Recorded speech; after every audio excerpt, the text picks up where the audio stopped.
What's going on, guitar friends? I'm over here at the eyelet station. This beautiful machine puts in the eyelets for our pickups, puts it in all the flat work and presses them in right there.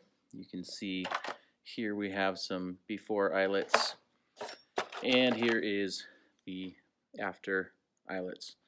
Comes down this little track here. I'll try to turn it around so you can see the track comes down there. Very custom ordered machine. This thing has been an amazing but very expensive purchase, controlled by air to press the eyelets in.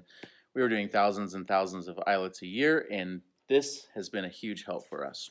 But I'm here to talk about something different today. This is my 5 favorite pedals. Now this is as of this video, as you know, guitarists, we are notorious for changing our favorites or rotating things in and out, but there's actually a few things on this list that have been my favorites for a long time. So I'm just going to start in no particular order and break down each of these pedals and what I like about them. Now I'm not going to do any audio or demo playing video because I don't want to put together this big massive production. I just want to talk about the pedals and what I like about them.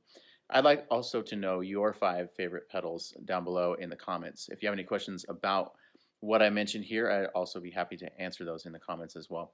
But here are my 5 favorite pedals. All right, first up on the list is the Jetter Gold Standard. This is a dual drive.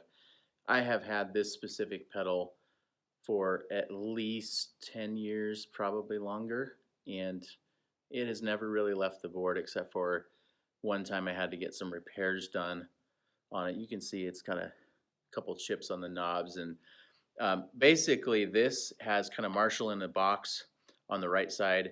The left side is kind of Blues Breaker, Tube Screamer-ish. Very, very dynamic response. Brad, who does Jetter pedals, is a genius in terms of design. He used to do amps, and so this pedal feels and sounds very amp-like. It has been on my board, and every time I plug it in, I just want to keep playing. Sounds good with multiple guitars and multiple pickup types, which is partly why it's kind of been a staple of the shop here at Porter. So I got to do this one first because this is probably, if I built a board from scratch, I think this would be on every single board I would build, and just love the tones of it. So Jetter Gold Standard, check it out online. Next up is another pedal that has been on my board for a long time. This is the EP Booster from Xotic effects. This pedal is a kind of a no-nonsense, just clean boost, makes your signal fatter, can boost it for a solo. I like to run it near the beginning of the chain before all the drives, so I can kind of slam some more signal into the drives, and it just sounds good. It sounds clean. It doesn't really color the tone. It just works, and it works really well. One of the best things you can add to your rig is the EP Booster. Okay, next up is probably my favorite pedal purchase, easily in the top 5 that I've ever made. And that's a big statement because I'm sure in a few years they'll be like, oh, there'll be something else that will be right up there, but this is the Source Audio Collider. This has been probably the single most inspiring guitar pedal that I have owned in a long time, like I mentioned before. You can have all sorts of crazy delays on one side, all sorts of crazy reverbs. You can save presets down in the bottom, and you can tweak and just make all sorts of big, giant, washy wall of sound type tones to your simple just standard delay and spring reverb, but you can get real crazy. It's got shimmer. It's got this one called Oil Can and E-Dome. Check this one out online. It's really, really cool. I cannot recommend this one highly enough. Just an awesome. All right, next up, another game-changing purchase for me in the last 5 years or so has been the Fractal Audio FM3. Now this is kind of all more than just a pedal. This can be hundreds of different pedals, hundreds of different drives, amp simulation, all that. We use it quite a bit here for direct recording of pickup samples. You can go straight out here with XLRs, 1/4 inch in, 3 buttons. You can scroll over to multiple scenes and presets, design some really, really good amp tones. And I've played some of the other modelers, and I have to say this one tonally is definitely my favorite.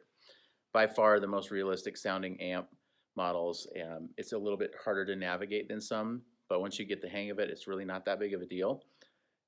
This thing is just fantastic. I use it every week, multiple times a week, to just plug in and kind of play, mess with different drives. One thing I really like if I want to hear like I'm getting an itch for doing a phaser or something like that. It's in the box and I can just do it as opposed to buying a phaser.